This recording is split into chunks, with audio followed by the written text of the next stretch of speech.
বিশ্বের অন্যতম গুরুত্বপূর্ণ জলপথ হরমুজ প্রণালী পুনরায় খোলার ক্ষেত্রে সম্ভাব্য চ্যালেঞ্জ মোকাবেলায় ন্যাটো মিত্রদের সঙ্গে আলোচনা করেছেন মার্কিন পররাষ্ট্রমন্ত্রী মার্কো রুবিও। সুইডেনের হেলজিংবার্গে এক বৈঠকে তিনি বলেন, হরমুজ প্রণালীতে কোনো অনাকাঙ্ক্ষিত পরিস্থিতি তৈরি হলে সংঘাত এড়াতে মিত্রদের একটি প্ল্যান বি বা বিকল্প পরিকল্পনা প্রস্তুত রাখতে হবে। ইরান প্রসঙ্গে রুবিও জানান, আদর্শগতভাবে এক পর্যায়ে ইরানের প্রণালীটি খুলে দেওয়া উচিত। তবে তারা যদি অস্বীকৃতি জানায় তখন যুক্তরাষ্ট্রসহ অন্য দেশগুলোকে বিকল্প পদক্ষেপ নিতে হবে। আলোচনা প্রসঙ্গে তিনি দাবি করেন, মার্কিন মধ্যস্থতাকারীরা অত্যন্ত কঠিন পক্ষের সাথে কথা বলছেন। কিছু অগ্রগতি হলেও এখনও চূড়ান্ত লক্ষ্যে পৌঁছানো যায়নি।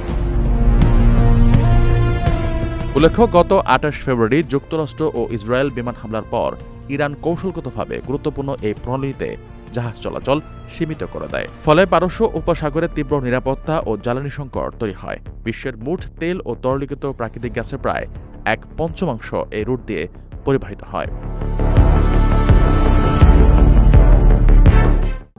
প্রবাসীদের জন্য নির্মাণ হচ্ছে দেশের প্রথম স্মার্ট সিটি, যেখানে থাকছে স্কুল, মসজিদ, হাসপাতাল, সুইমিং পুল, হেলিপ্যাড, পাঠাগার, জিম, সুপারমার্কেট, শিশু পার্ক সহ সকল নাগরিক সুবিধা। মাত্র ৩০ লাখ টাকা বিনিয়োগে মিলছে আকর্ষণীয় ফ্ল্যাট। প্লাটিনাম ইনভেস্টরদের জন্য ঢাকা বিমানবন্দরে ভিআইপি প্রোটোকল সুবিধা।